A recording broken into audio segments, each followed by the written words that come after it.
Well, welcome to the kickoff of the statuette of Thaddeus Stevens, or the statuette of myself. Thaddeus Stevens at your service here today.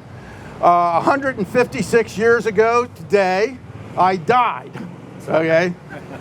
And I died too early. I meant to do a lot more than I did, and I was disappointed that I wasn't able to achieve all the goals that I had. I remember people would come around near the end of my death and would say, "Oh, Mr. Stevens, your appearance looks remarkably good." And I would say, "Well, it's not my appearance I'm concerned about, it's my disappearance that I was concerned about." So, in any case, I felt that we could have gone further than we did.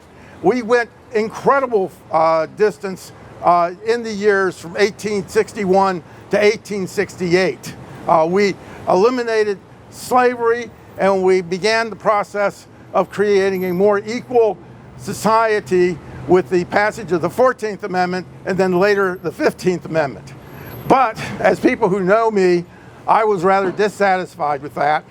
And in fact, I said when we got to the point of passing the 14th Amendment, I said, in my youth, in my manhood, in my old age, I had fondly dreamed that when any fortunate chance should have broken up for a while the foundations of our institutions and released us from obligations the most tyrannical that ever imposed in the name of freedom, that the intelligent, pure, and just men of this republic, true to their professions and their consciences, would have so remodeled all our institutions as to have rid them from every vestige of human oppression, of the inequity of rights, of the recognized degradation of the poor, and the superior caste of the rich.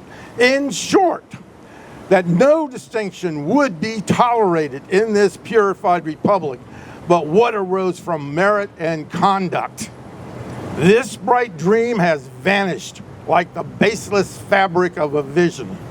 I find that we shall be obliged to be content with patching up the worst portions of the ancient edifice and leaving it in many of its parts to be swept through by the tempests, the frosts, and the storms of despotism. Do you inquire, holding these views and possessing some will of my own, I accept so imperfect a proposition. I answer because I live among men and not among angels, among men as intelligent, as determined, as independent as myself, who, not agreeing with me, do not choose to yield their opinions to mine. Mutual concessions, therefore, is our only resort, or mutual hostilities. Now, besides the fact that we didn't achieve what I wanted, I was hoping that my example could be an inspiration to people who came after me. Unfortunately, my memory had been lost for several decades. Now, we are fortunate that in recent decades, people are more aware of me.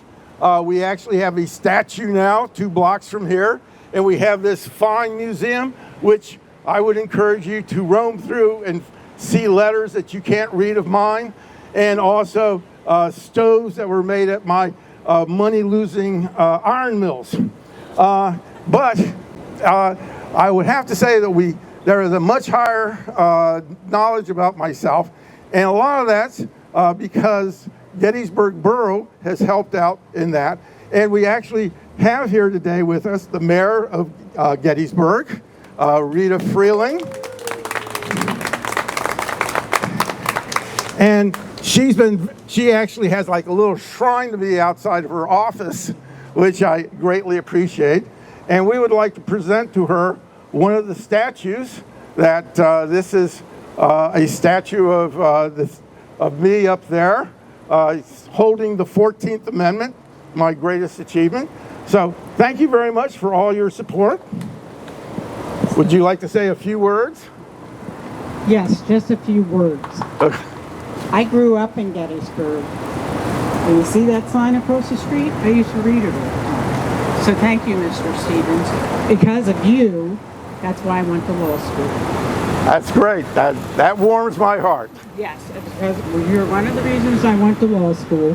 And also, when I walk in my office every day, because you said a freeing of the slaves, when I walk into the mayor's office and see your pictures there, it kind of makes me smile, because I probably wouldn't have been there without you. Great. So I have another surprise presentation. This summer, we've been very fortunate to actually have an intern here at the museum, Ben Fisher, right over here. And I would like to take this opportunity to give him a statuette. Thank you. Okay, would you like to say anything? Sure. It's been a real pleasure this summer helping preserve the memory of Thaddeus Stevens. It's been a pleasure sharing with people the importance of his work, and it makes me proud as a Gettysburg native that someone from this town was able to accomplish so much and be so ahead of his time and such a forceful advocate for equality. Thank you. Well, that was very good right off the top of his head, because he didn't know that he was going to be so, embarrassed probably by doing this. So we are also very fortunate that we actually have Alex Loza, the sculptor of the statue 2 blocks from here, who's come here to talk to us a little bit about the ideas behind the statue. So I'll give it over to Alex.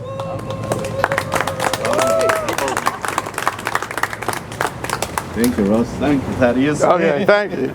Well, I'm glad to be here. Thank you again for the opportunity of... Microphone. All right. Well, I'm glad Closer. to be here, and I'm grateful that even though I'm miles away from Gettysburg, I was able to help and contribute on keeping the memory of Thaddeus Stevens alive, on contributing with this piece on this city. And I would like to tell you a little bit about why I chose that pose. And I wrote my notes in case I forget. So the goal is to capture his spirit and dedication for justice and equality.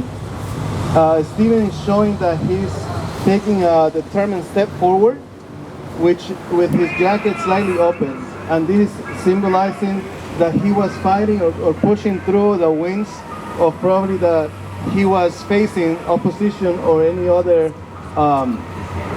challenges as he was fighting for civil rights.